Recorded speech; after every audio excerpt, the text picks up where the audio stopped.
of place, it's like a lot of confusion sometimes, you know. I want to take time out after the carnival to have a discussion about that. Well, a person you should start talking with two people, I imagine, would be Mhm. Hollis Liverpool, Dr. Hit Liverpool, Yeah, I saw him at the club. and Yeah. and of course now the library would have a lot of the works. Too bad he wouldn't be able to have a in-person conversation with Dr. Ule, but I know he was Yeah. passionate about it, you know. Yeah. And Yeah. so those are two good. Apart from, yeah, what I mean is there are a lot of people who can give you different perspectives on the art, but these people have studied carnival, have studied the art, Yes. you know. Yes. And of course, you know, they say that carnival is not. You know, when you go and study carnival, Mhm. they say it's the French creoles who brought it. You know Mhm. that. Yeah, they say that. Yeah. Well, I mean, it's not entirely untrue Mhm. in the and you heard the language I used, that I Yes. said entirely untrue Yeah. in the sense that they would have their fancy ball and their masquerade balls Yeah. and ethnic version, I guess, of a country club. But Hmm. then the people took it to the street with tambu bamboo, and then they banned that. So no Yeah. more tambu bamboo. Yeah. Yeah. They took it to the streets and made it ours. Yeah. Yeah. Yeah. But I see it as an hour is missing. It didn't go unnoticed. Yes, I don't know. I just signaled him that I asked him where is he, so I'm supposed to get a response as soon as possible. Where in the world is he? Sounds like, uh, you know, where's Waldo? Yes. Remember we were talking about that the last time. Yeah. Where in the world is Waldo? Well, Waldo re-emerged very Hmm. quietly Yeah. in polos, Hmm. and, clearly distinguishing himself from anything to do with the AG's department. He came up and a little pen was a little steep. It's okay, you can't come out now. You listen, you are laughing. I'm quite when I say those things, it's Yeah. said in halfway in joke because I mean at the end of the day, Hmm. politics is really about perception Yeah. and also perception and making sure that you take control of the storyline and Yes. let the storyline and therefore you control the storyline. Hmm. Hmm. And in order to do that, you have to decide what the storyline is going to be Yeah. and then make sure that it is and make sure that that storyline is what is carried. And so far, they have done a good job of almost making Regia more the villain. Yes. They Yeah. did a good job of that, Mhm. which never ends. Caesar amazed me that and that he appears to have accepted that role, but I don't know what else can he do. I mean, it Mhm. is as though it is all these things happened under him and they didn't, That's right. That's right. That's right. you know. And then what they're talking about now too, there are two things that with two developments, you know, all this related to what is going on in terms of the crime and the just the crime in the country. One of the things, this in particular with this matter, is the appointment of Stanley John. Is it Stanley John alone or is it Stanley John Rosen Nelson? At first I thought it was two, and now I'm just saying about just former Justice of Yes. Appeals Stanley John. Yes, but I've been hearing the two of them names called, so Right. yeah. But it seemed like when they did the cover, you see the story, it'll be fair and something. A fair and what? What you gonna do? You have, I mean, with all due respect to him, and it was written, someone wrote about it too. I mean, what powers does he have? So it's not a commission of inquiry. You cannot subpoena witnesses. You cannot subpoena documents. I Hmm. mean, what is it that you're going to be able to discover that the police can't discover, or better yet, the department itself cannot discover? I mean, they told you that the file was received on the 22nd. They told you who signed for it. They've Hmm. got the affidavit of the serving this process server who was an employee of um, the judiciary to say exactly what time he served it, who he served it on, Hmm. what he served, and that's on the June 22nd, Yeah, and then June 23rd, it goes missing. I mean, in one day, see, why can't you trace that? that's right. What's he, what? I mean, that is not where it begins. I mean, I'm not so sure what the objective is here. Hmm. I mean, I don't know what the objective. They did give them the terms of reference. Someone said they hadn't terms of reference, but they were given terms of reference. So I read somewhere someone had said they didn't get, they did. That, but even though they've been given the terms of reference, exactly what they to investigate, I'm not quite sure what powers they have, Hmm. how effective those powers are, and what it will yield. I'm not, except that go back into the recesses of people's minds and they forget about it, and it no longer takes on the urgency or importance again. Just another day in paradise. Hmm. Hmm. I mean, I don't know. I mean, I can't quite fathom what objective is there, and this use of the word sinister. Hmm. Something is not right. I don't know what your views are on that. Well, after we spoke last Monday, I heard um SC Daly had his say on it, and he sounds just like you. He is wondering, what is to come out of all of this when it seems to like make no sense. It's just uh, um, another bad spending of the taxpayers' dollars. So a lot of people are confused as to where this is going. I know nothing about the legal part of these things. So I try to listen and try to make sense of what I hear, but I know he had a serious take on it. As to me, it sounds like he too is wondering where they're going with this and why isn't Minister Alwari brought to the fore, and it sounds the same. So I I, thought, I'm so glad. I'm so glad you said that, David, because I was on another show too, and you know everything that they said. Oh, I have all respect for Martin Delia, number yes, one. yes, Okay, so yes, let me just see that straight out, and I think generally speaking, that is the view of the country. yeah, But what I found very noteworthy to me, exactly what he said is exactly what I had said. yes, And I'm glad I'm keeping good company, hmm, because I am keeping good company because it means that exactly the assessment that I had made on this show was exactly what he had to say. yeah, What is this all about? And where is Faris Al Rawi? hmm, And where is Faris Al Rawi? Faris Al Rawi definitely, because the answer has the key to the door. hmm, He has the door. He has the key. He could unlock if it have latches. He could unlock latches. Everything he could unlock.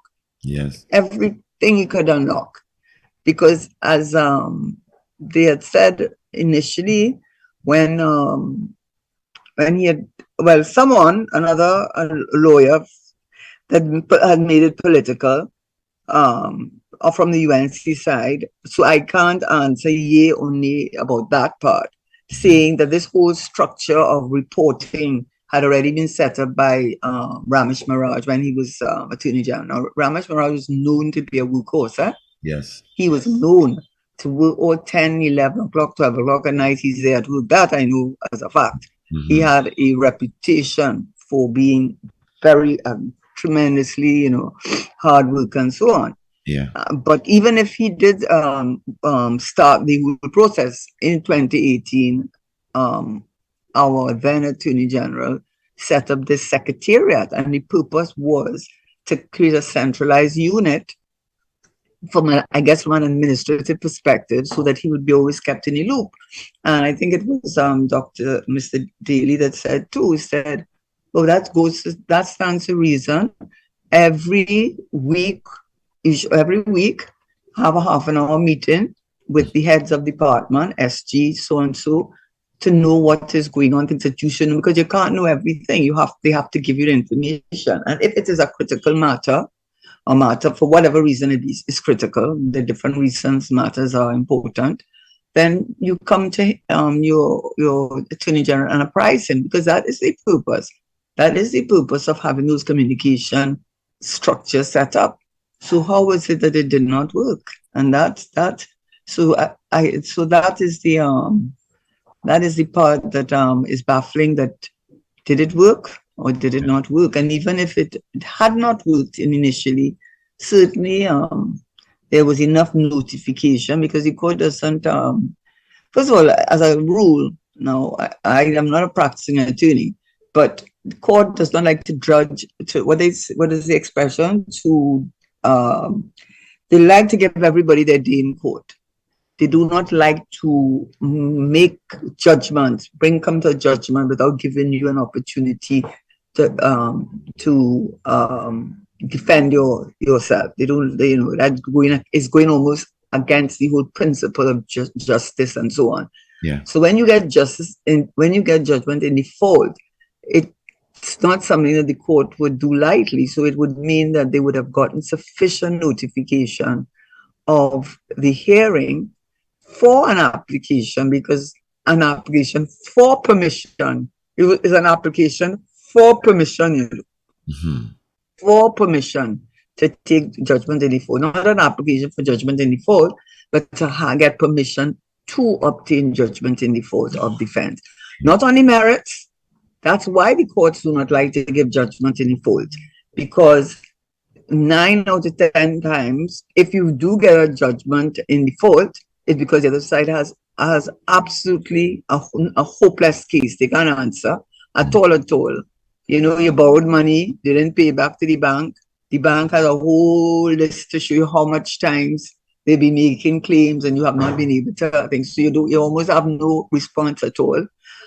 But judgment in default, generally, the court doesn't like to, because you're really not giving the other side an opportunity to mitigate, to reduce, to give his explanation, whether it is helpful to you or not. But you're driving them from the judgment seat. That's what they say. You're driving the person from the judgment seat. And so to give a judgment in default of a defense is not something that the court would want to do without giving you an opportunity. So the point I'm making about that, there's no question that efforts by notification, it would be served with a notice. You can't go ahead and hear a matter without notifying the other side of the hearing. And when they're not there, would not the court ask, where's the other side? That's right. Where's the representative from the Attorney General's Department? My Lord, I'm not sure. I will look, my Lord. If you can stand it down for 2 minutes, and I will check, my Lord.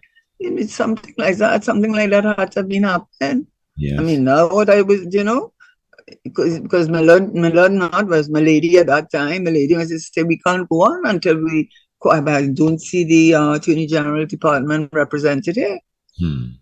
So let us find out what is going on. It was put down for another day, another notification sent out for an application for permission to get judgment in default.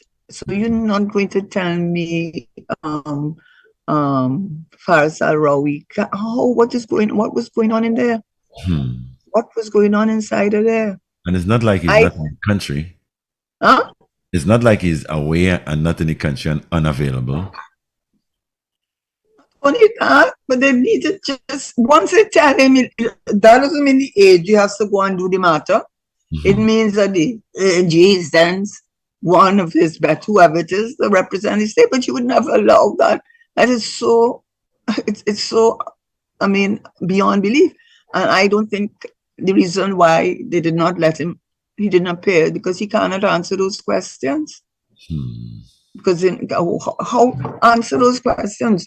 You can't answer the questions. Also, it seems to me, you can't, because if the court stepped, because I saw it twice, she sat it down and said, okay, she's not going to hear it this time, sent out another notification. There's no way anybody in court, there's so many state matters going on, maybe in that same court, there are state attorneys right inside of there, whether it's Chief State Solicitor General, AG's office, there's so many state attorneys in that court. I mean, it just boggles the mind that How could that happen? It's just not acceptable. And Yeah. I don't think he can answer. I really do not think he can answer. I do not think he can answer, and that is why they're protecting him. Because if he had to go and answer those questions, I don't know what in heaven's name he could say. And if he could have said something, he'd have said something already.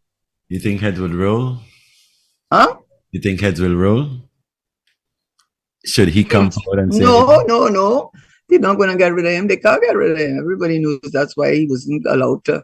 That's why they put Reggie in the front. And by Reggie, sorry, the Attorney General. I always look, that is my feeling. Yes. That is my feeling. The Attorney General, Reginald Moore, put him on the front seat. And, so I don't know how he not batting too by himself. He batting at the West Indies. He like still busy. He working with the West Indies cricket team. No offense, West Indies cricket team, but I feel it's a good comparison. I think so. And nobody convinced. Everybody want to go home. They want back their money. Yes, it's very it leaves you thinking as to how he took up the battle and continues to battle on. Who's this? The Attorney General? Yes. Well, he has no other choice. You don't know what's going on behind the scenes to begin with, right? Mm-hmm. So that's the first thing. The only other thing for him to do is to say, you see me, I had enough. I'm getting out of here. And that will be disaster upon disaster for the government if he were to do that. So I don't think they want him to do that. I don't know what's going on behind the scenes, but if I were he, I would not be a happy camper. I would not, because it's very, very unfair the way that the papers continue to promote, give the storyline. Yeah. And when he came in at the end, where was he? He was at the end, and he was the one saying, let's settle at 1.2 million. He was the one, when I say he as Attorney General, was the one that put forward an amount. His department, as head of that department, as AG, that 1.2 million. It was the first time we heard a number. Because remember when Justice Joan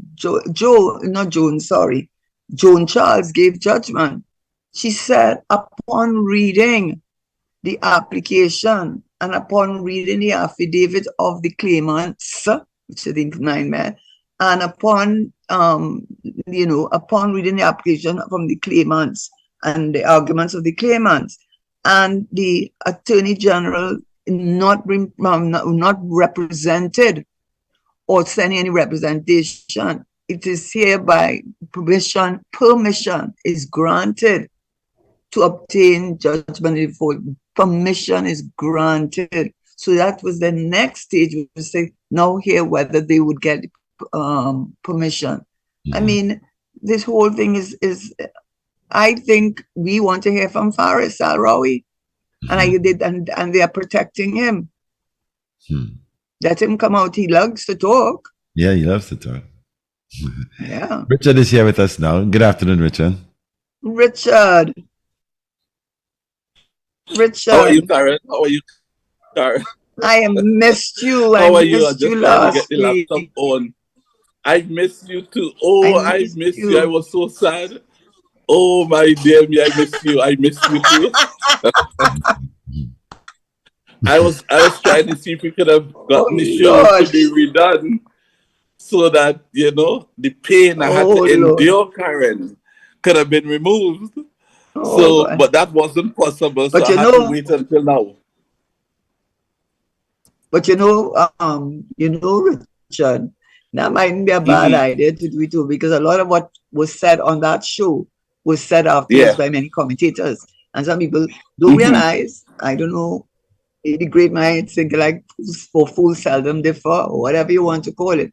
But a lot of the analysis of it was done on this show before anyone else, in my view.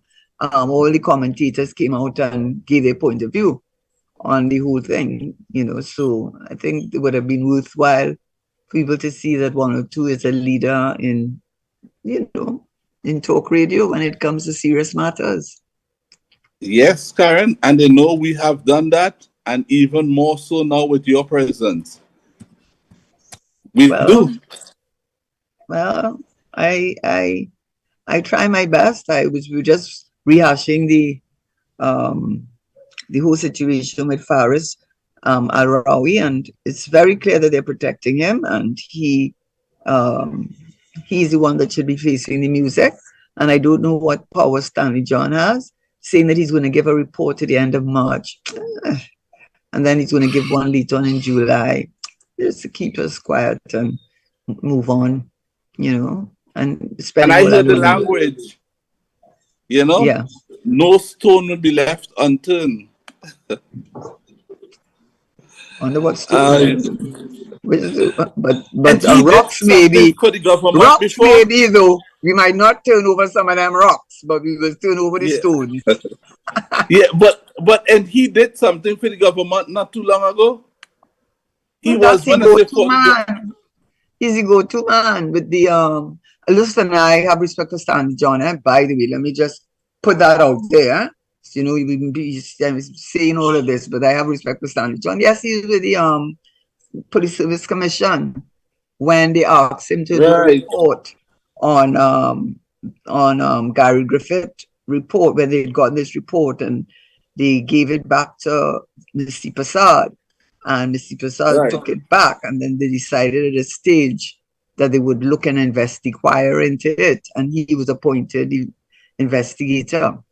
And he said it was awful, awful, awful what he saw there, what was going on in the FUL department was beyond scandalous. It was almost, I might be misquoting him, but he basically said it was a den of iniquity, a den of, at the most, the language he used, he left no doubt in your mind that he felt that what was going on inside of the FUL, firearm yes, was absolutely unacceptable is too soft a word. It was like, though it was just beyond expression what was going on. The level of, I don't know if to use the word corruption would be right, but it sounded like that's what he was saying. So that's what he came out with. What came out of that? Nothing. What's going to come out of this? Nothing.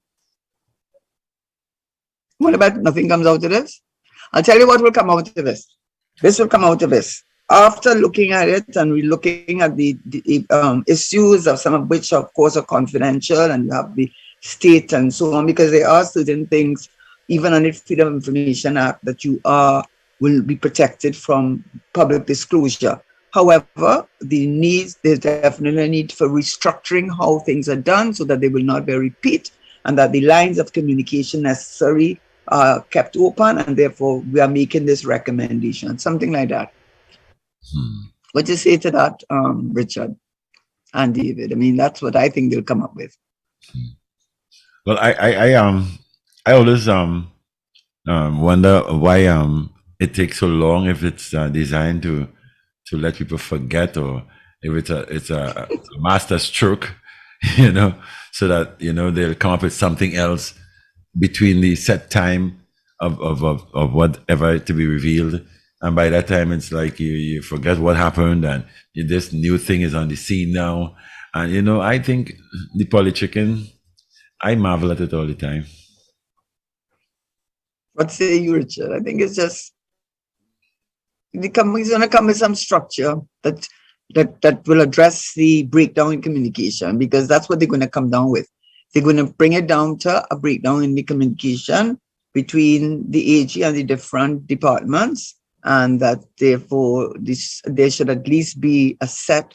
I don't know what the recommendation will be, but they're going to move it away from the sinister part and all of that to make it into looking at structural changes that need to be made in order to ensure there's not a recurrence. I don't know. They make it, I think that's how they'll approach it. Richard? Well, they're going to tell you there was a glitch in the process. There was a process glitch. That's what they're going to say, Karen. A process glitch, right? And most people would not know what that means, and that is great. So we answered it.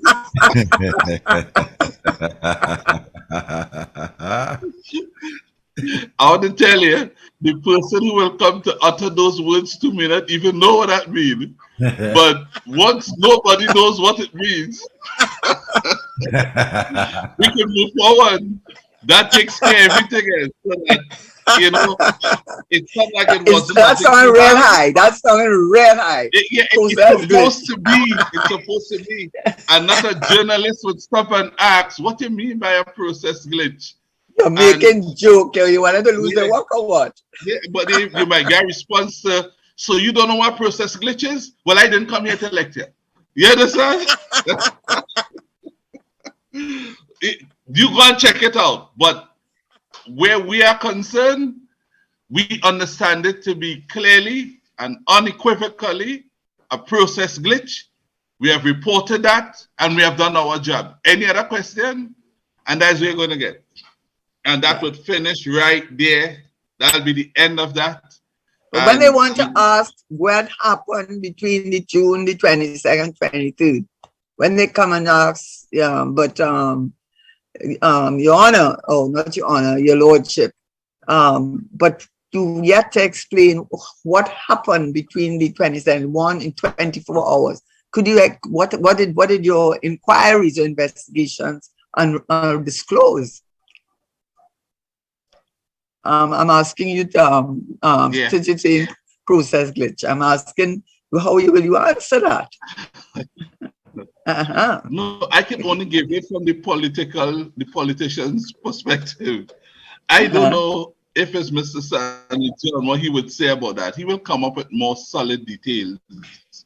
You know, no, he will say, no. You say the details of that are highly the confidential. It deals with national security, deals with national security issues. And when you're dealing with the national security issues, we have to be very mindful of how much information we give into the public domain. Suffice it to say that we have identified the problem and there will be no recurrence of same, because that glitch in the process. Yes.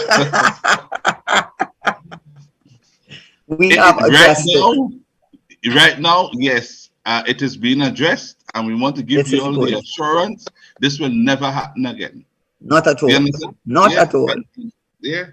And then we all, like Cowboy X, should switch over to Cowboy O, and we live happily ever after. Because Trinidad and Tobago is supposed to have some of the most dotish people ever. You know? Yeah.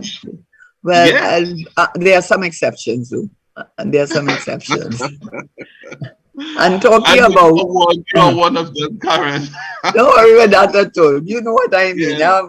You know what has happened? Someone wrote this, and I think they made a very good point. I don't know if, let's just switching gears a little bit. I think we know what, I think what's going to happen is that, he's going to say something like, he's going to use national security, something he can't give out in, because when he finished, Farah's going to look so bad.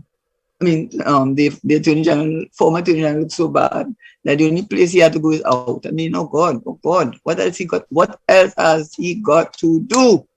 What else has he got to do? My Lordy. Right? Anyhow. But what is concerning me now, I'm going into the what's happening in terms of the carnival and the freedom of expression, which is what carnival is known for. You know, I mean, people, you go to the tent. The tent was where you had your pecan. Tent is where people got the opportunity for political, to give their point of view on the politics and so on. And now you're hearing that Arab Fabian was told, well, it is a post by him saying that he won't call the name of the person who tent it is or whoever, I don't know what you call it, because it's a friend of his, but that the friend told him no Auntie Pnm songs, no Auntie Pnm statements, nothing Auntie Pnm. And he said, what do you mean there's no Auntie Pnm? He said, nothing Auntie Pnm. He said, well, that is going against the whole spirit and intent of the carnival. I cannot do that. He said, well, he said, they cannot sing anything against the PNM, nothing anti-PNM. Where it is we reach in this country? And then you have choked us was such a disappointment to me personally. Personally, just when he is one saying the driver can't drive, sing all kind of songs, so conscious song, seems so fearless. Look at that song. They cussing the PNM. First of all, they're not cussing the PNM, they're cussing Dr. Rowley. Right? Yeah. So that's the first thing. And saying, in other words, the gist of his song is that everybody want to find fault. They can't please them. Then they are, and bottom line is they're ungrateful because no matter what good the PNM does for them, they cussing them. I mean, my Lord. That is what Chuck just wrote? Yeah, he sang that. Yeah. You don't know about that song? Huh? Yeah. You didn't know, you did not get it? This year he sang it. Yeah, cussing the PNM. Yeah. That making the rounds all over. I get that song sent by me by 4 or 5 people, and one of them told me they sent it to me because they say, I think they said I might have been mentioned, but I'm not sure. But he mentioned Martin Daly, mentioned everybody, mentioned TH, mentioned everybody. In other words, the gist of the song, as I understood it, was that the PNM doing so much good for these people. Everybody benefiting from the PNM. All the good thing the PNM doing, but all they doing is cussing the PNM. I said, but where that man reach, boy? Where he reach, boy? And I thought too that the Calypso Fiesta. I mean, I am a commentator on Calypso. I'm an advocate for Calypso, and I thought this year it was a real low key choice. The 40 of them. I mean, there are exceptions of the 40, but some of them in the 40. I was listening to one of the Calypsos that the artist was saying, the PM went to Venezuela and he cut this great deal and she loves him so much, and but outside of that, well, I didn't work on that day, surprisingly, and it was nice too because I've been always working on those carnival events and stuff. So I had the opportunity to move around and listen to what people were saying, and Calypsonians, writers, producers, and John Public. And a lot of them were saying that they only allowed songs like that because at the tents, there were songs that were against that, and they didn't make it at all to the semifinals. So I find it strange that they are using politics now to advocate what they want in favor of. If you understand what I'm saying, because there are a lot of people. There are some of the songs I heard, and at the Calypso showcase in San Fernando, or Kaiso showcase, I call it tent down there. Some of the artists were told not to sing certain songs in the tents because they were anti the PNM and all of that. So I was wondering, well, Calypso is not the voice of the people. By Calypso's, our stories are not being told anymore. So I was quite concerned, especially when I heard Dr. Hollis Liverpool do that one. I said, like, okay, just like Sugar Aloes. I think we got to take the aloes out of it also, because he's not bitter anymore. I mean, he's or not bittersweet anymore, or sweet bitter, anywhere you want to put it. His song were like taking Psalms and put it into Calypso. And out came toilet paper. We hadn't seen toilet paper for the night. Is that the truth? Yeah. Anybody got toilet paper? Yes, well, there were no toilet paper until Sugar Aloes came on stage. And the moment he came on stage, I mean, people are still against him for changing gears on them when he did She's Royal. Since that, they're not forgiving that at all. No, that's Sugar Aloes. Yeah, we're talking about Sugar Aloes here. I was talking about Dr.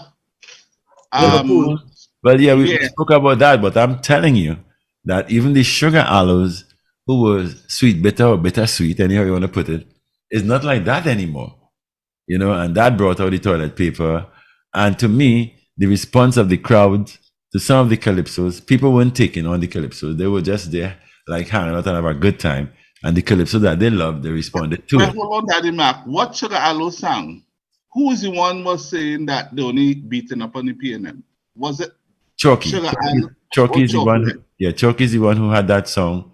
And he was applauded. No, I don't. No. The crowd did not. Some people were not pleased with that. Some people wanted to know if that's the Chucky that we know. Right. That's correct. We tell the nation as it is. Yeah, Chucky, and they had songs like "The Driver Can't Drive." Those kind of commentary. I think the bigger picture, you have to look at things from a bigger perspective. Just as you were talking, I was trying to find the Arab Fabian quotation because it was sent to two different WhatsApp groups that I belong to that he had said. Yeah. So it's coming from him. Yeah. Saying that how he was told that he could not sing Auntie Pnm songs. Yeah. And then he said, well, no, I have to sing what I know to be true and what is true of the art form and so on. And they told him, and they tell him, no, you cannot sing any Auntie Pnm songs. So he said, well, then I can't work for you then. Yeah. And people on the site I was on applauded him for taking such a strong position. So if you come under the following that from Arab Fabian coming out and saying that he was given instructions not to sing Auntie Pnm songs, and then you're hearing from Daddy Mac that artists are told they are not to sing Auntie Pnm songs. Yeah. And then Chalk Dust, who was always known as the one who would be the critique of the government. Yeah. Right, with Driver Car Drive and all these songs that he was known for, to come and sing that pack of rubbish about the cussing the piano. I mean, he should be. I was so ashamed of him. I was ashamed of him for an educated, intellectual person, a person that he supposedly is. You gonna stand up on the stage? You have no backbone to come there and sing. They're giving you this, they're giving you, but they're still cussing the piano. There's 101 reasons why. Why would you come on there? Record breaking. Now let me say this. I don't want anybody cussing the PNM. I'm a PNM. Even when a party cuss. It's not the PNM is responsible for this. It's the government, and there must be we have to be able to make that distinguishing factor. Yes, you would say you went in on the PNM ticket. There are people in this government who are not PNM people. Therefore, it's the government that rolls out government policy. And while they may want to hide it under the PNM, I am happy if they didn't cuss the PNM. I am very saddened if people couldn't express themselves on the quality of governance that people are put under in this country today. And if that is the case, I guess that is what they are cross-mixing with the PNM. It's not the PNM governing this country. It's the people who are in office today who are actually in cabinet. And who are they? Well, they came in and, well, the core of it came in on the PNM. But you have some of them, and those who are handling them, we don't know what party they're affiliated with. I don't know who they handle that. So that the PNM taking an unfortunate hit. But it's no. You sound like Daddy Mac could tell you for years I've been fighting to make this distinction. Not so, Daddy Mac?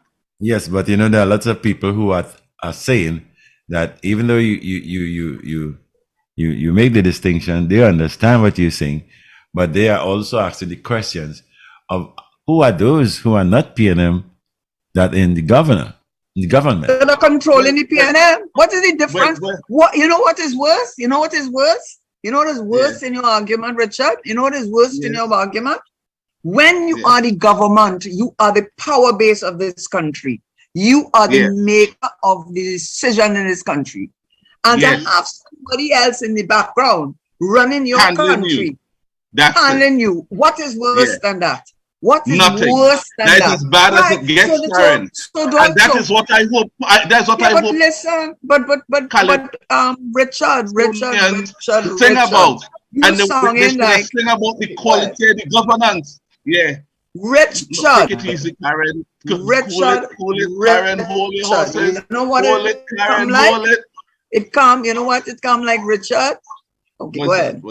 Go ahead. Let me tell you, the governance of this country today is horrible. You and I agree with that, and we know that. we are experiencing perhaps the worst period of governance this country has ever experienced in its history. Even when we had the coup in 1990, the governance wasn't this bad.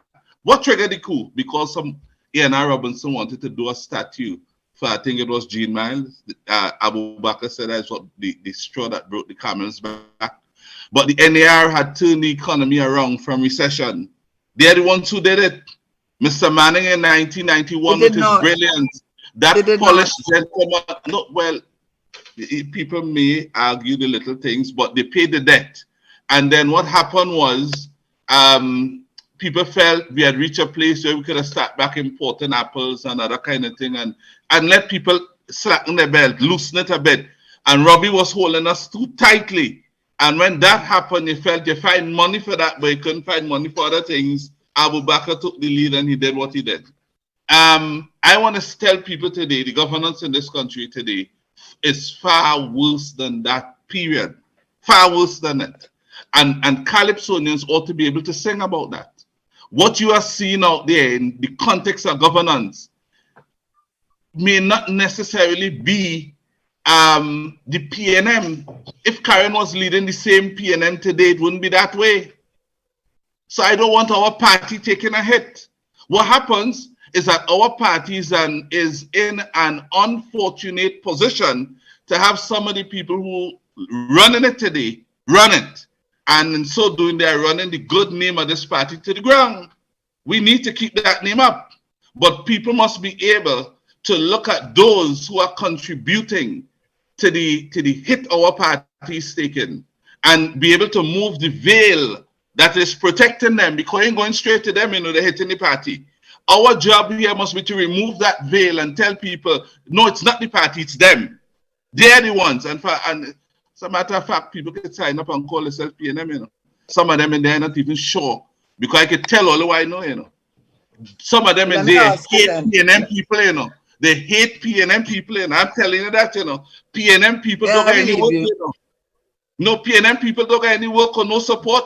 One told me once, who in government today, first time I'm going to say this, when we appoint PNM people, even like yourself, the person who's talking to me, you all become hard to control, You all become hard to control. That's why we had to bring people in from outside. We much prefer to work with people who are not PNM. So that, because PNM people, let's get trouble. And I watch that guy who's a minister today, a man. And see those words? I'm not even sure if he's a PNM. Right? And I want to say there's nothing he could do to make me remove from my mind the way I despise that person.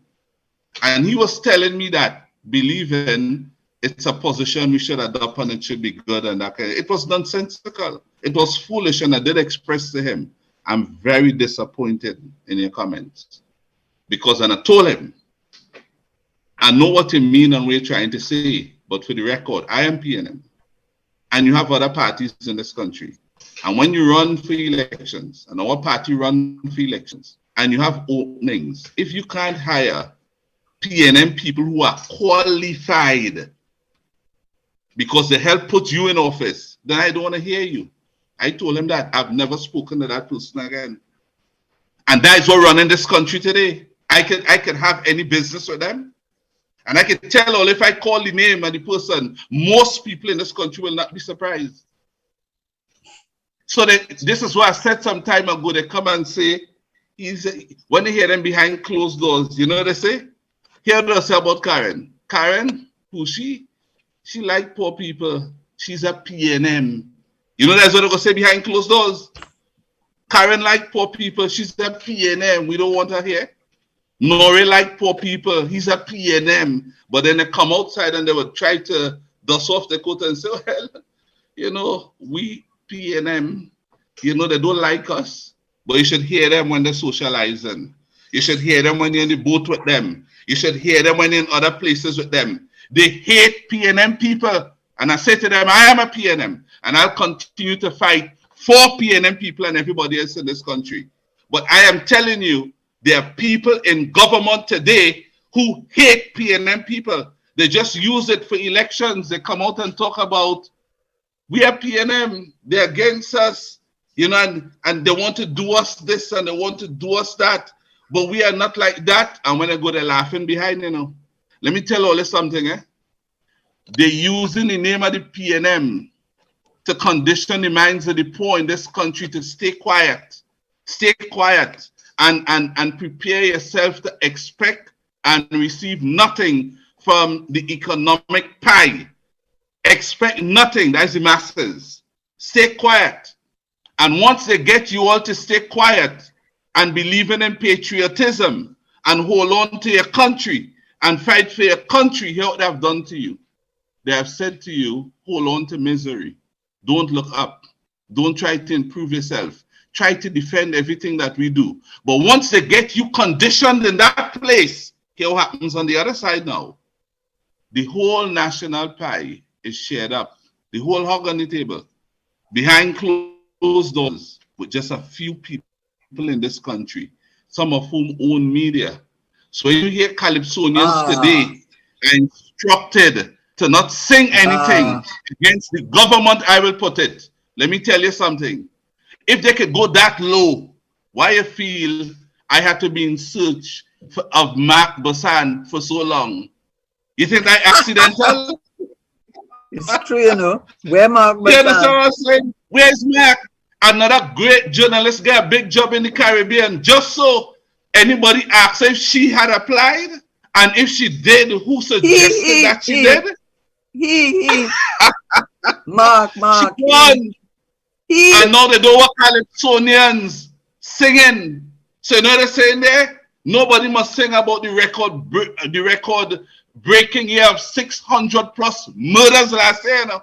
Nobody must sing about the record breaking month of January 2023 of murders, people's blood in the streets, poor people, you know. But don't sing nothing about that. If you only touch that, no money for your tent, nothing for you, and we will squeeze you. And you know what they do? They're going to get somebody who sing about patriotism and fight for your country and help your country and learn to tolerate. They don't work out who they're giving that to.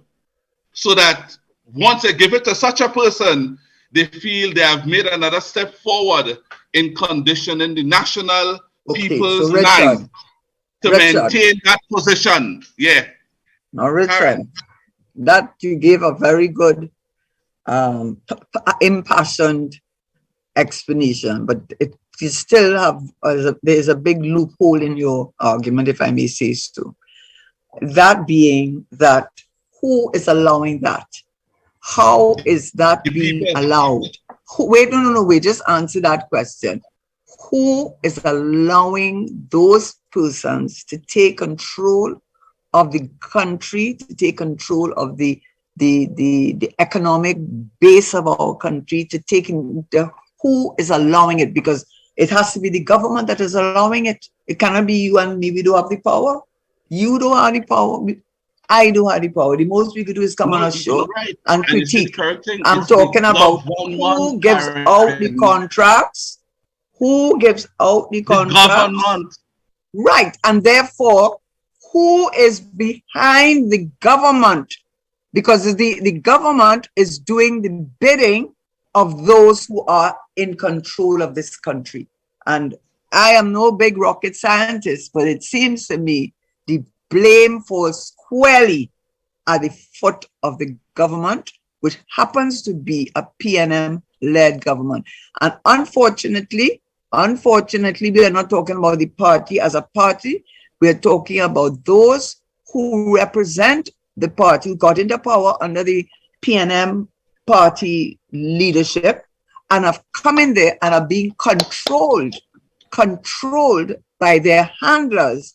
And the persons who are suffering are the man in the street who this government has failed, this government has betrayed, and we cannot go past that. We cannot go past that because they alone can allow it. They alone can allow it.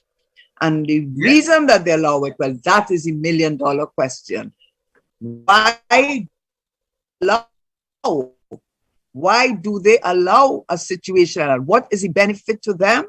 What is the benefit to the country? What is the benefit to the development of our country to have a few people controlling the country and you are being managed and handled by them?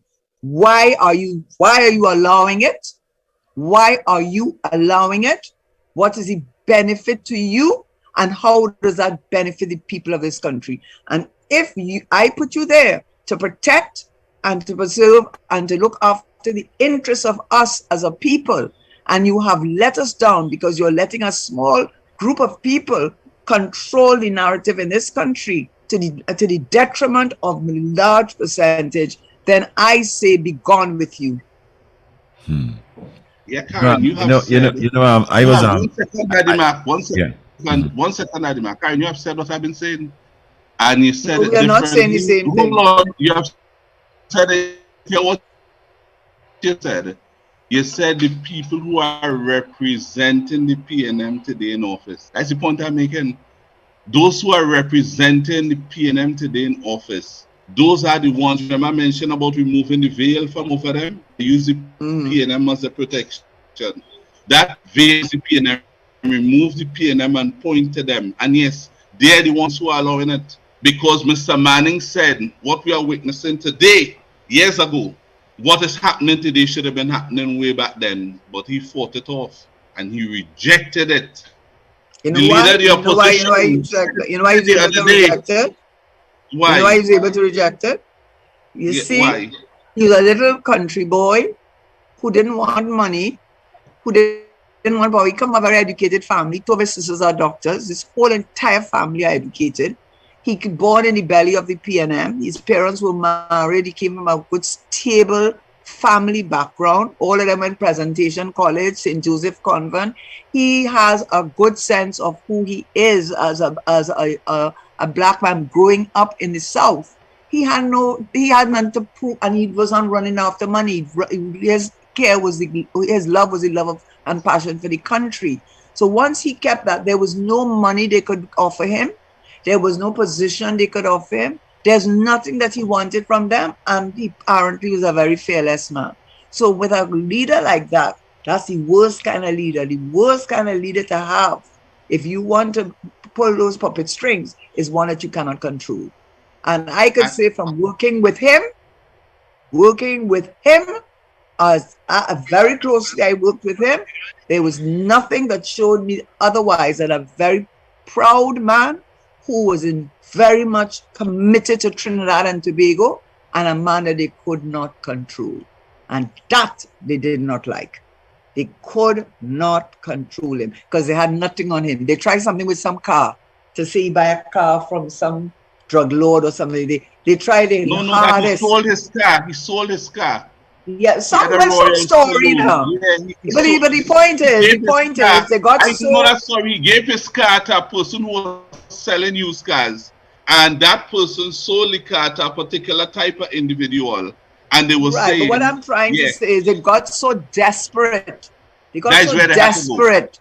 They had to go down that, and they didn't even they got nothing out of it because they could not find anything on Mr. Manning. And you see, that is a dangerous man to put in power, because you know what? You can't tell him what to do. You cannot tell him what to do. No.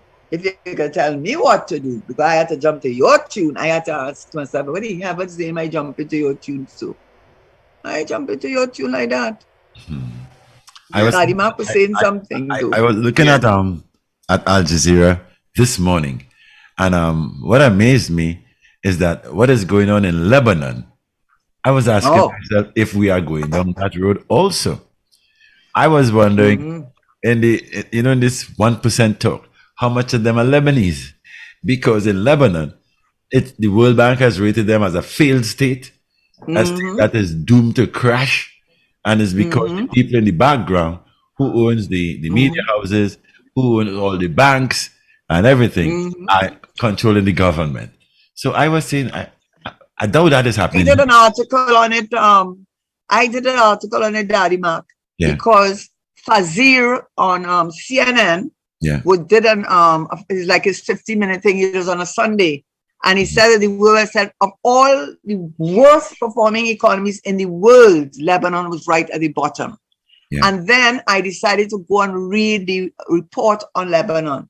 And what they said is that Lebanon has itself in that position because there are about 8 families in Lebanon that control Lebanon. They control the bank, they control the economy, and no matter how many times that they have tried to because Lebanon used to be called the Mediterranean of the East. It was very, very sophisticated. It was doing very, very well. And Lebanon became, they said, is one of the most corrupt countries in the world. There are 8 families that control that economy. The American university did a study and they went in the banking system, and a large percentage of all the bank money in the bank are held by 8 families. And they said every time they tried to do rehabilitation, this is what it said, the unmitigated greed, the greed of those families. You could read the report. Fazir did the thing first, and he said Lebanon is they have no money. They have nobody wants their lira because the lira is worth nothing. That's right. They many days they're without oil, electricity and power because they can't pay their bills, and they are and the country is controlled by about 8 families. And it said it is the worst performing economy in the world. Yes. I wrote about it. I said Lebanon, a cautionary tale. That was the heading I used on that article.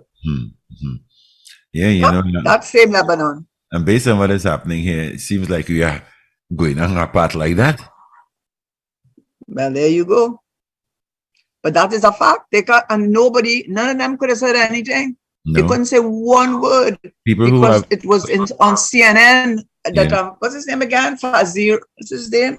He did the initial expose. And then I said, let me go and read up on it. And when you read up about how disgraceful Lebanon is, and the greed, unmitigated greed of that is what they were saying. They're saying to their own people. They had no empathy, no sympathy for their own people. They wanted is gimme. Yeah. That is what Lebanon, that is the history of Lebanon. The people who had monies in the bank can't even withdraw their monies. Yes. And that is a fact. They can't get vexed because it's in a report. And it's on the world media. Go and get vexed with the IMF. Go get vexed with the World Bank. Is they that said that about Lebanon, not me. Yeah. The minister who is in charge of the economy in Lebanon had an exclusive interview with the people of Al Jazeera, and he said he was willing to make the change, but the way the situation is, and they had put into place a caretaker government. He said that can't work. That makes it even worse. So he was hoping that soon come they will have elections where people who have the courage to refrain from or to disallow that to be happening to get into power.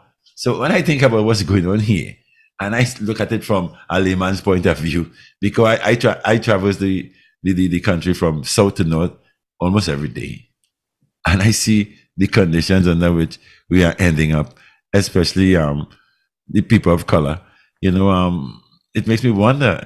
When I saw this story this morning, I was really glued to the television to understand what did he say was the problem? You must go and read next time you're on this show. What we could do is actually read the report, read out the report. So they won't say we make it up, I wish I could pull up the report. He was even begging the World Bank to desist from putting on stories as Lebanon is the worst and most corrupted country and it's a failed state, because he said it's doing Lebanon no good, because he is trying to get people to put people in place who will try to reverse the thing.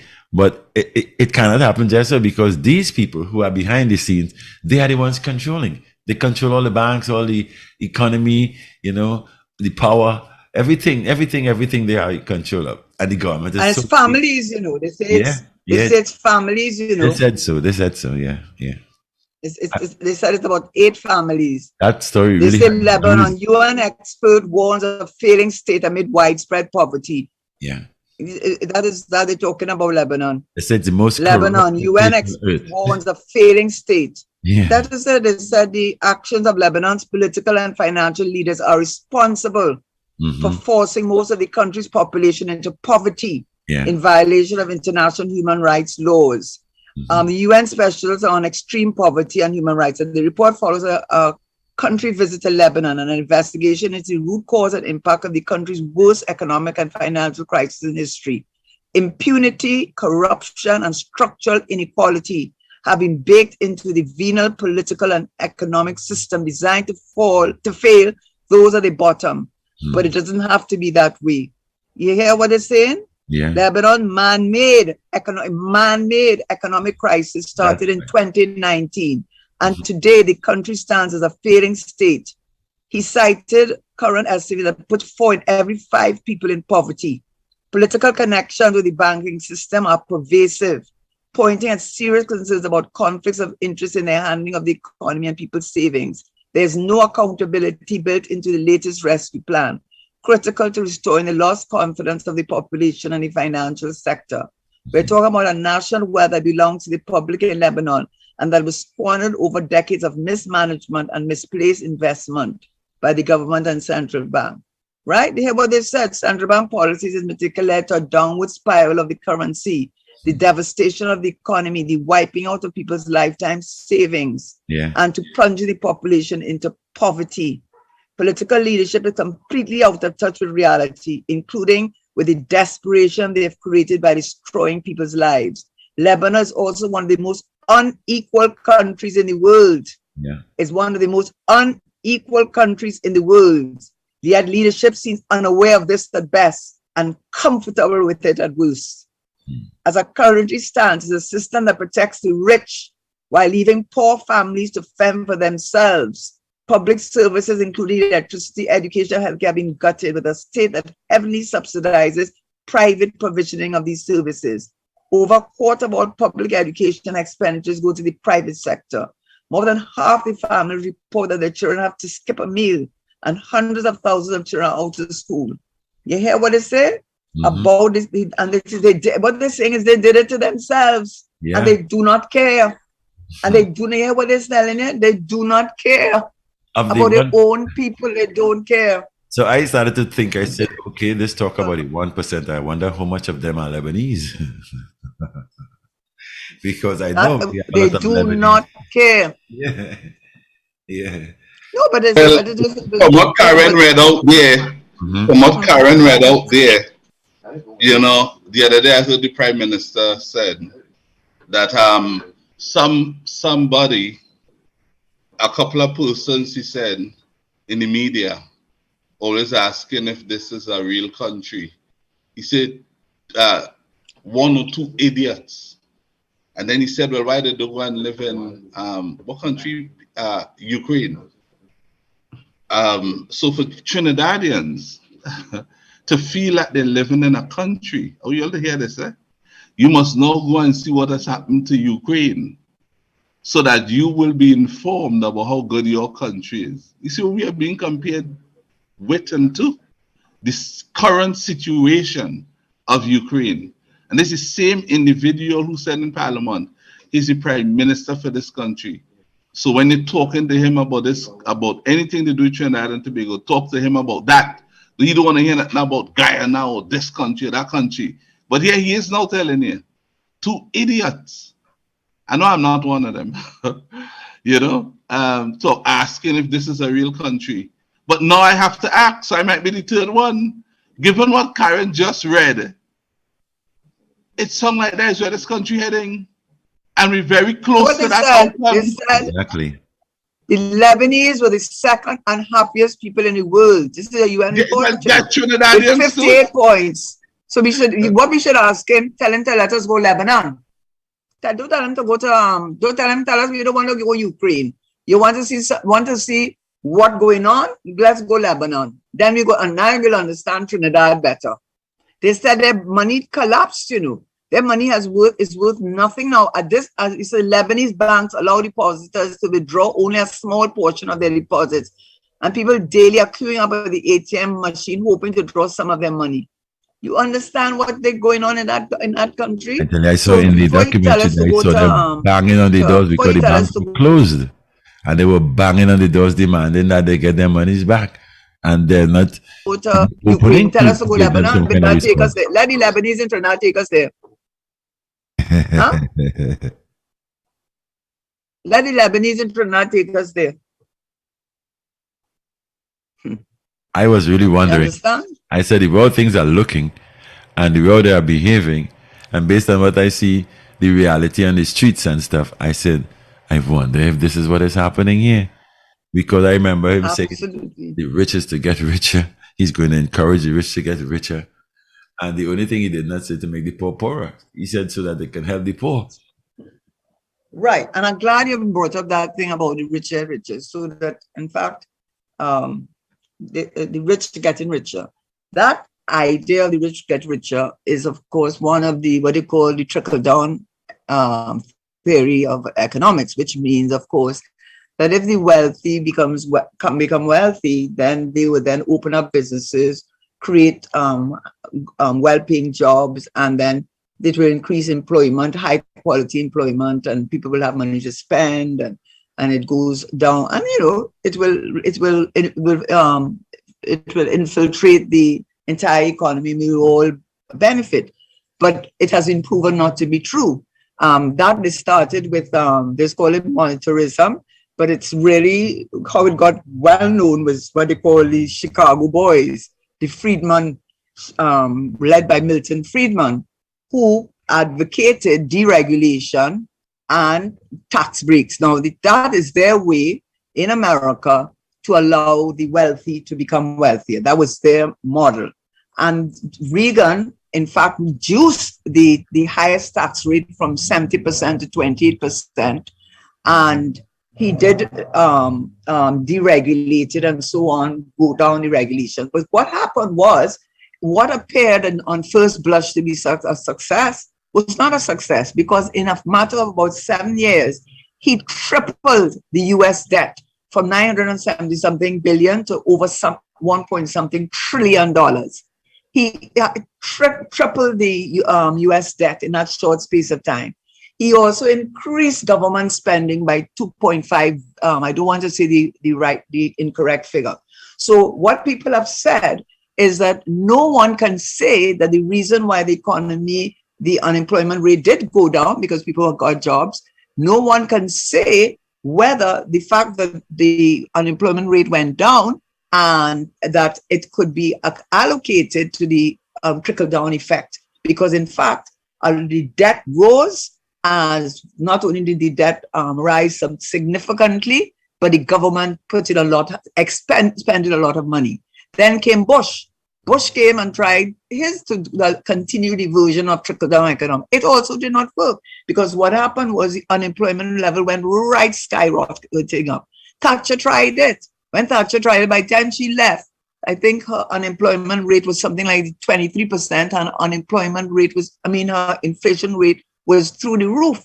So what they have said is that in reality, when the rich get richer, they don't go and reinvest in the economy. They go and reinvest in stocks and shares.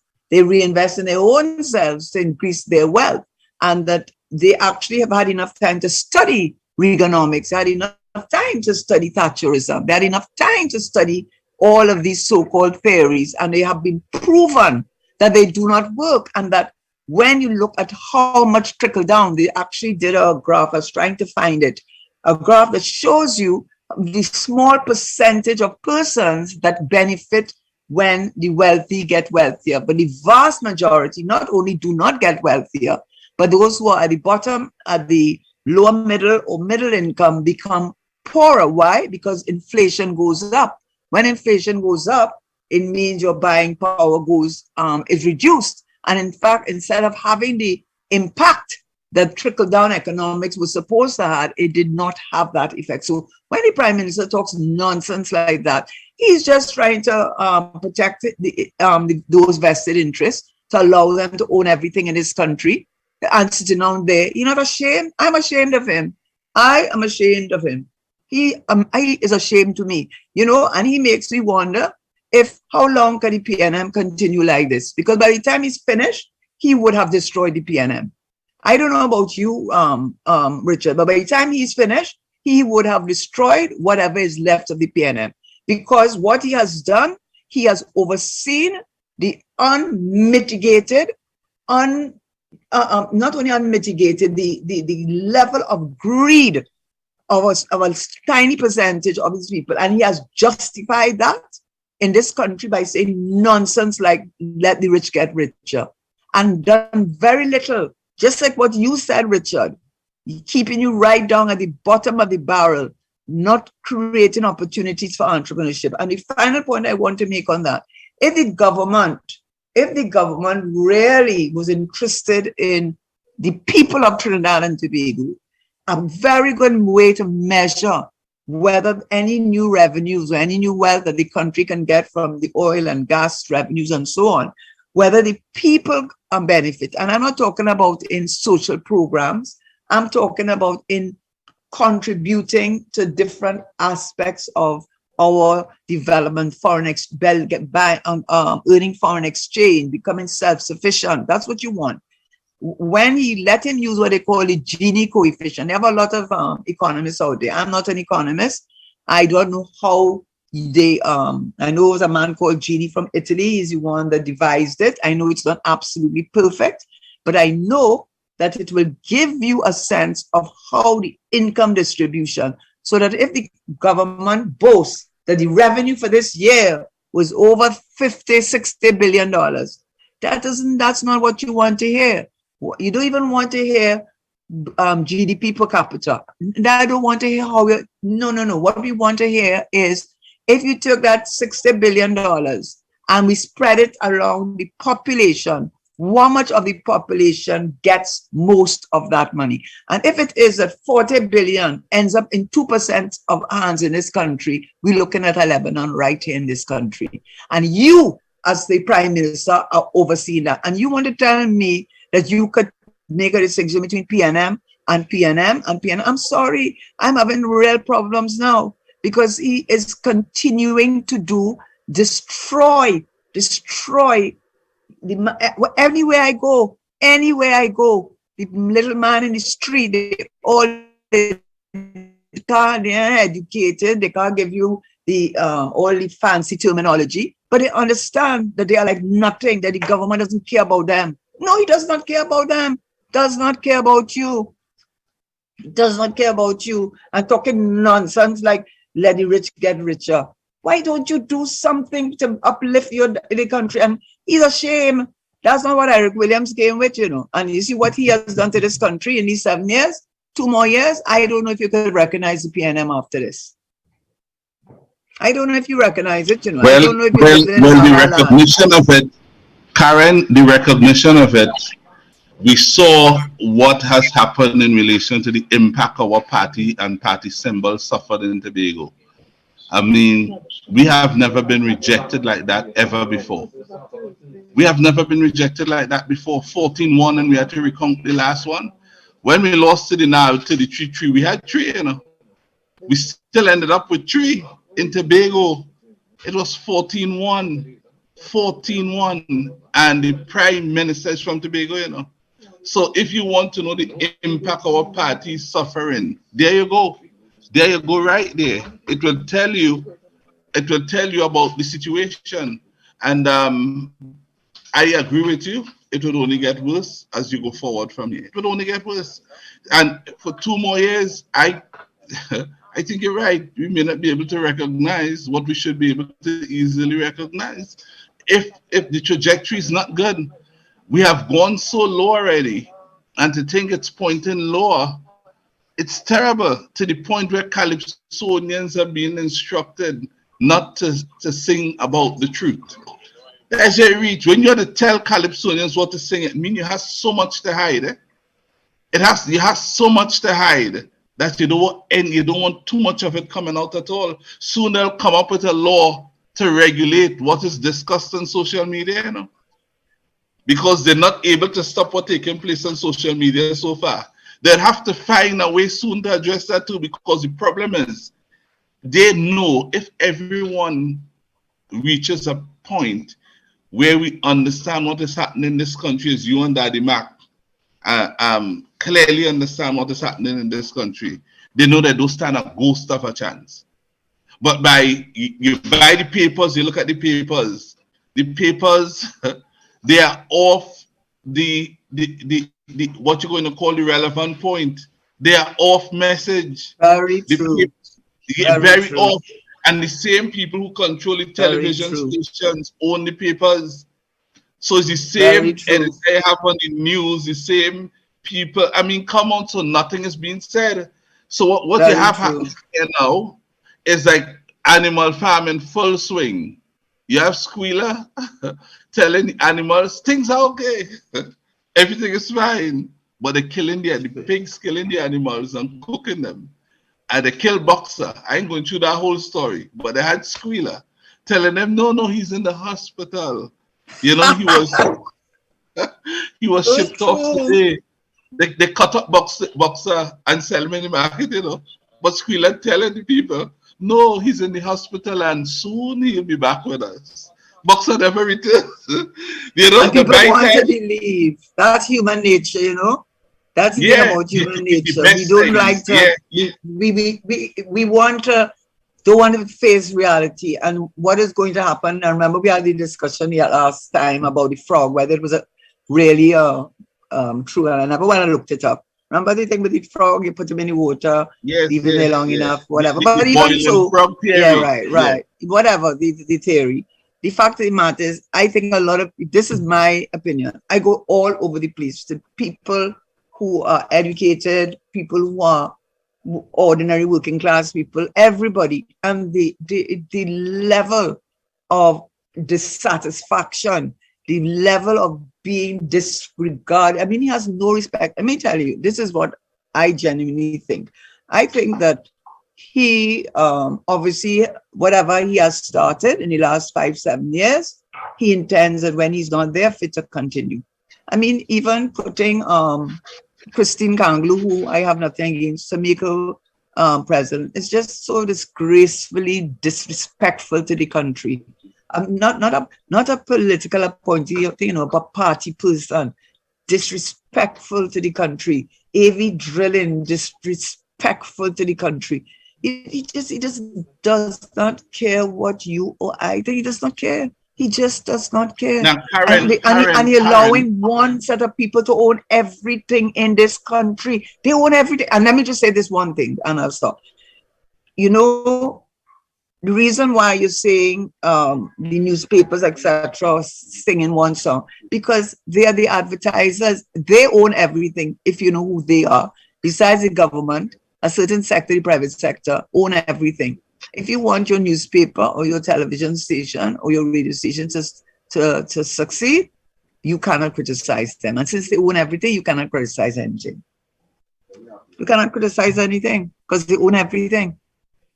It's deliberate. And Karen, the confidence that a person could have to talk all sorts of nonsensical things and annoy the people of this country and get away with it. The reason someone could still have confidence after doing that is because he knows it doesn't matter how silly what is said that is expressed by him, it will not be picked up in the papers. It will not be picked up in the newspaper. It will not be picked up on television, nor on certain radio stations. It will not. And therefore, he can tell you what he wants. For example, you were challenging him at one time. Come and talk outrageous nonsense about, look at how nice your hair is. I don't have a drill personal. About go and put colors in your hair. Woman, go and put colors in your hair and that kind of thing. You don't need that. You have the best. I'm glad you brought it up. Yeah, you are mom. I'm glad you brought it up. Women in this country who have the best. I'm glad you brought it up. No, I don't want to lose my point and then take over. Okay, but don't let me lose that because I wanted a chance. So if somebody brought it up, okay, go on, Karen. Go on. All right. You know, I have to say, other people came to me and said to me, a number of people said to me, but Karen, you don't find that song racist? So I said, why you say that? He said, well, if you had straight hair, he would have tell you to put curlers in your hair. He said, why are you telling you to have put a girl? You think you would have tell an Indian woman or Chinese woman or white woman to put curlers in hair? And that is what you tell a black woman to put, their hair not straight. But not only that, I said to myself, I said, you know what? I want to give him a piece of advice. Why he doesn't tell him to stop wearing wigs? Stop wearing any wigs now. Stop wearing any wigs. Stop wearing any weaves. Or maybe let the hair grow out without keeping it down bald. Or wear your hair natural. But when you want to give advice on hair, my hair in particular, which you obviously are fascinated by, when you want to talk about my hair in particular, what you should talk about is those who wear weaves and wigs. And why are they wearing wigs? Why are they wearing weaves? Why they have their head bald? How? Going dreadlocks. Why not think? And people have said to me, it was a very racist, it was an undercover thing of racism. Now, I didn't pick it up initially, but enough people told to me, I wonder if you had straight hair, he would have told you to put curlers in your hair. But poor Dr. Rowley, he is a troubled soul.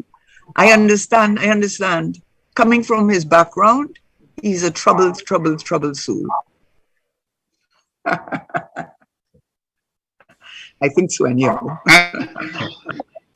I will end that by saying again, you have lovely hair, Karen, and there are people all over the world wish they could have your hair. It's lovely. Make no mistake about it. And he and all knows that. He and all knows that you probably find it to be too lovely. So I need to put on a wig. I need to put on a wig. I need to put on a wig. And wigs are very expensive. I want to put on a wig. I want to. Maybe he find I should put on a wig. That's what happened to him. He vexed and not wearing to wear a wig. That is what happened. He find it look too good, too healthy, and too nourished. I should wear a wig. Yeah, you must look. You mustn't look so original. But I want to say this. Not one papers after he made that comment, right? Yeah. You just go back to Mr. Manning. Imagine Mr. Manning had said that to a challenger. True. After he refused to do what he was asked to do on the Billy Government Plaza, and he said the government would stop renting people buildings. Imagine Mr. Manning had said that. You said they went all to talk about how he sell the car. It would have been all over the papers. Patrick Manning throws low blow. You understand? And then he feels threatened. And this and that and the other. Not a word. I went to the papers next day to hear what they had to say about that. Not a word. No, all the journalists fell asleep at that moment. And the camera went to sleep with them. So although they went to sleep, the camera didn't capture it. They didn't know anything about it. You can't write about what you're unaware of. You understand what I'm saying? But I want to give you a joke. Where I live, there's I don't know, homeless man. And I kind of close with him and know his name. I don't want to call his name. So he's smart, but he got himself in drugs and so on. So he talks a lot of sense, and then after he talks sense for a little while, he starts to talk stupidness, and he's on the entire aspect. Anyway, every time he see me these days, I say, that thing really make an impact on him, boy. He say, Madam Minister, depending on what mood he in, he say, Madam Minister, Miss Karen, whatever he feel, whatever hit him that day, he calling me, right? So anyway, he say, any Prime Minister say they're going to put curlers in your hair? I say, well, boy, that story hit home, boy. He see me out. When I went in my car, I couldn't stop laughing. I call him his Dexter's name. I said, boy, Dexter's something else, but with all he's reading papers every day. Huh? I said, well, Dexter reads his papers, boy, and he's listening to what's going on. And every time he see me for about a few weeks, he's saying, so, Madam Minister, and Rolly said to put colors in the hair. I had to laugh. I say, well, he really hit no, hear what you say in there, Karen. Hear what you say in there. Then the Prime Minister is a very good communicator to those who are poor and don't have the time to develop their knowledge so that they'll have more sense. He knows how to communicate to them. Very because much he knows they would hold on to those sorts of nonsensical things. That But is they true. didn't listen to the meeting, you know. They didn't Huh? listen. All I heard is that Karen needs, all I heard is Karen needs to have curlers. And it was a good meeting. It was a good And what meeting. about wigs? I want to talk about Yeah. wigs. Who If you needs used to wear a wigs? wig, if you used to wear a wig, No, let us talk. yeah, Now. but Who hold wears on. wigs? I know what you're saying. But you know, if you used to wear wig, you know what you say? Woman, go home and take off that wig. And I can't say people that. see You me get in already, trouble. but You get in trouble. You get in trouble. You no, get in because trouble. there You are say go those home who and live take off that next wig. to him. Yeah, but he'd have to add. He'd say, go home and take off that wig so people could see you really running. You understand what I'm saying? Sometimes. He can't say that one. He has to leave the wigs alone. You got to leave the wigs alone, and you have to leave the weave alone. Weave and wigs, which by the way, I wear neither. Neither wigs, no weaves. All of it is mine. Let's not leave out the false eyelashes. Oh gosh, yeah. But since we talk about hair, and he didn't dare to tell me to go home and put a wig. Because if he told me to go and put on a wig, he might have get himself in trouble. And then he didn't tell me to go and put weave in my hair, because I never put weave in my hair. But he didn't tell me that either. You know, as they say, monkey know what treats a crime. Yeah. No wig, no wig, no weave. No wig, no weave. All mine.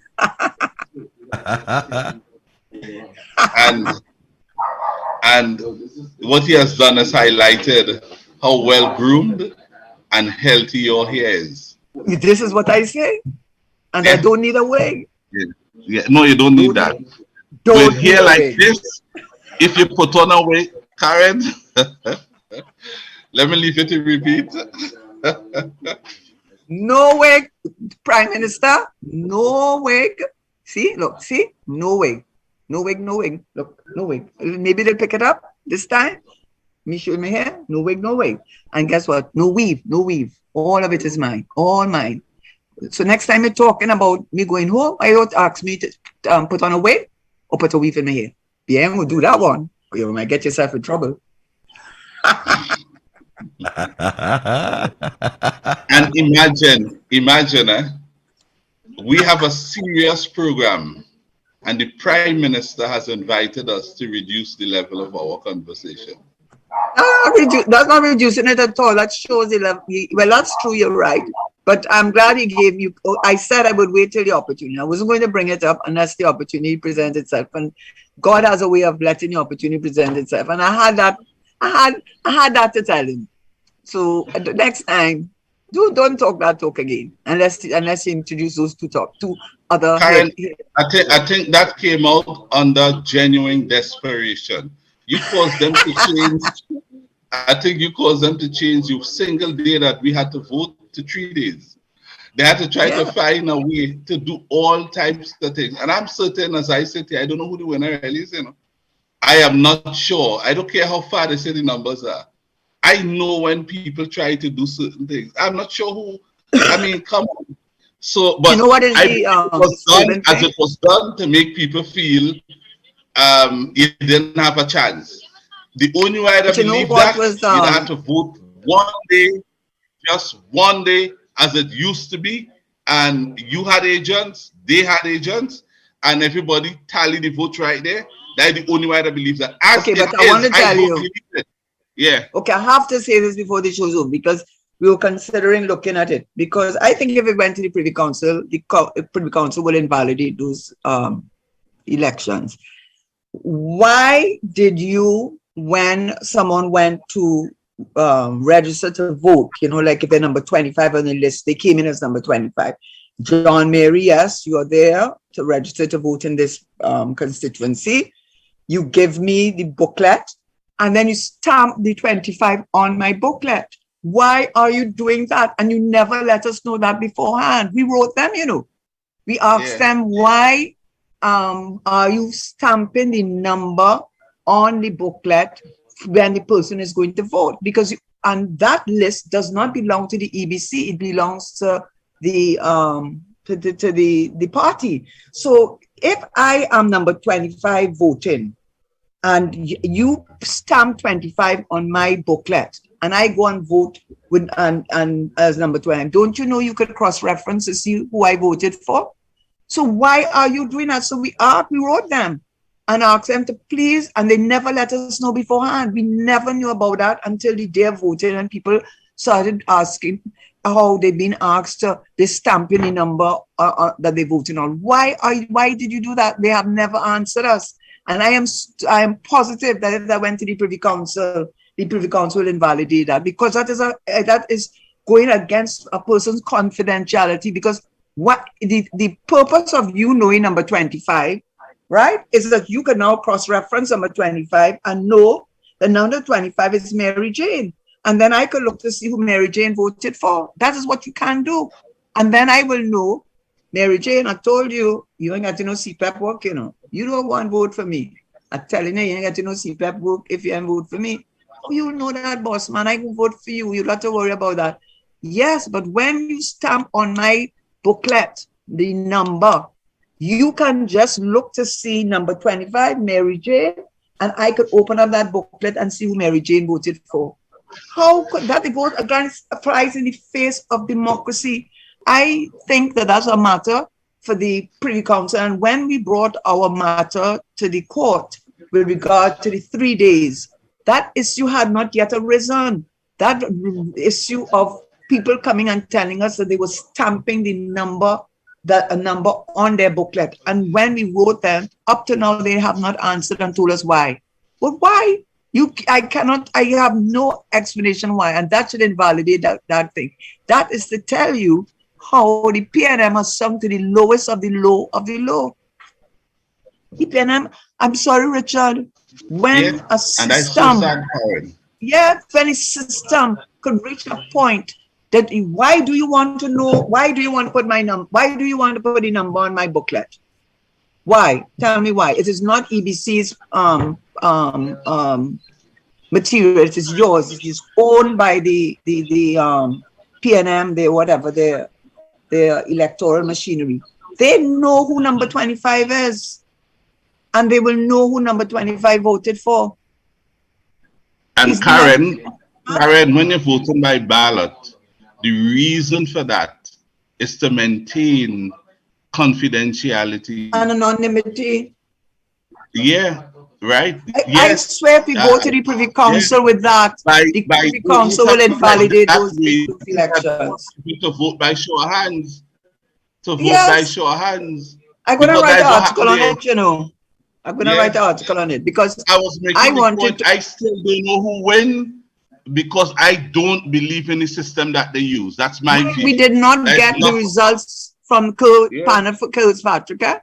Up to now, well, I don't know. We had a meeting of our group, and up to now, panel for that has not given us their results. But more importantly, why do you want to stamp the number on my booklet before I vote? Why? Give me a reason. I sure if we went to the Privy Council with them, we would win, and the whole election will be invalidated. And that's to tell you where the PNM sunk to. That is where it is all. So in other words, where Trinidad and Tobago reached, then the PNM reached, it's okay if we could get away with it. There's no morality. Oh God, I mean, even Panel, they have to have some morality, even politics. Oh my God. I don't know where you think, I don't know if the PNM can be salvaged after this, you know. He has just, I don't know if this party can be salvaged. I don't know. Not the way it's going. They're making sure you staying out, you know, Richard Noray. Unless they say a lot of mea culpa. Yes. Yeah, they're going to say plenty mea culpa. And go on. But I always say, and I believe you and the Lord are a majority. So they can do what they want and try what they want. If the Lord said this is how it's going to be done, all the backroom dealings and maneuverings, I have never allowed those things to concern me. I always say I'm in another place, and the amount of maneuvering behind the scene to try to get them in that place. And they will never stop. They will never stop. And the time may come when they will succeed. But the key thing is that I was able to share with our listeners the kind of person and some others whom we are dealing with in this country. And the day will come when there will be no more. Our party will stand to it. And the day will come when there will be no more. And we'll continue. We came this far on leaning on Jesus Christ. Your audio is spoiling. But what he's saying, we understand here. We're not hearing him, but you know, I hope it's not too late. Continuing to lean on him. But you have to knock and open the door. Eh? The door don't open like that. Eh? It's not an automatic door. You have to knock on that door. So they want and conspire however they want. They too will be escorted to the place where barley grows eventually. Yeah. Is that where they make beer? When he goes, the whole band that he's You're losing your audio. I don't know about that. With him. I don't know about that. They too I don't know. will walk with him. It has I don't know about every single time. Let me tell you, anyone who tries to stop, they didn't postpone. Your audio is spoiling. Daddy Mark? Yeah, your audio is spoiling. Daddy Mark? Yeah, I'm listening. I think it's 6 but o'clock. I'm hearing Karen well. I'm hearing Karen. Yeah, I'm hearing Karen and you, Daddy Mark, well. So you all continue the discussion. No, well, it's 6 o'clock now. And I think we understood what you're saying, and we agree. I agree with you. You know, this is not the first time the PNM has been tried. 33-3. I mean, after that, everybody said I was the end of the PNM. So we can't take that defeatist attitude. I think it's the question of leadership. My only concern is that this leadership is not like any leadership we've ever had, and it scares me. But we'll see how it goes, and it's always to have faith. And knock and it shall be opened, and we shall continue to have faith. But it is things looking terrible. Thank God we have this show and we're able to express our views. Daddy Mark, I always enjoy doing the show with you, and of course Richard, my wonderful co-host I missed last week, and Ruben, who sits down there very quietly looking on, very, very quietly, but I know he's there, and Melissa, who always signs me up on time, and the viewers always. I look forward to our show. Yes. And see you next week, I think, or no? The next week, Monday is Carnival Monday. Carnival Monday, yeah. Okay, so we'll have to miss that one. But I'll listen out for Daddy Mark when he's doing his commentary at the hey, I better come and check out at the grandstand. You should. Yeah, I live in right around the corner, you know. Oh, okay. I could walk to Savannah, you know. Oh, great. It'd be nice. Yeah, I'm going to come and look for you. Good, do that. All right. Okay. Take care. Enjoy the rest of the week and your carnival. Oh, thank you so much. And bye, Richard. I missed you last week very, very much. Ruben, have a good And I miss carnival. you all the time. All the time. Yes, fool me up. It's okay. I need to be fooled up. Yeah. I'm going with my hair. Yeah. I'm going with my hair. I'm not, according to the song, I'm not my hair. Yeah. I'm gone. Thank you so very much, Karen. Thank you, Karen. Take it easy. I will set the clock for week after next week. Yeah. I'll listen to you, Daddy Mark, and then I'll cut away. Okay, great. The future of talk is here. Power 102 Digital.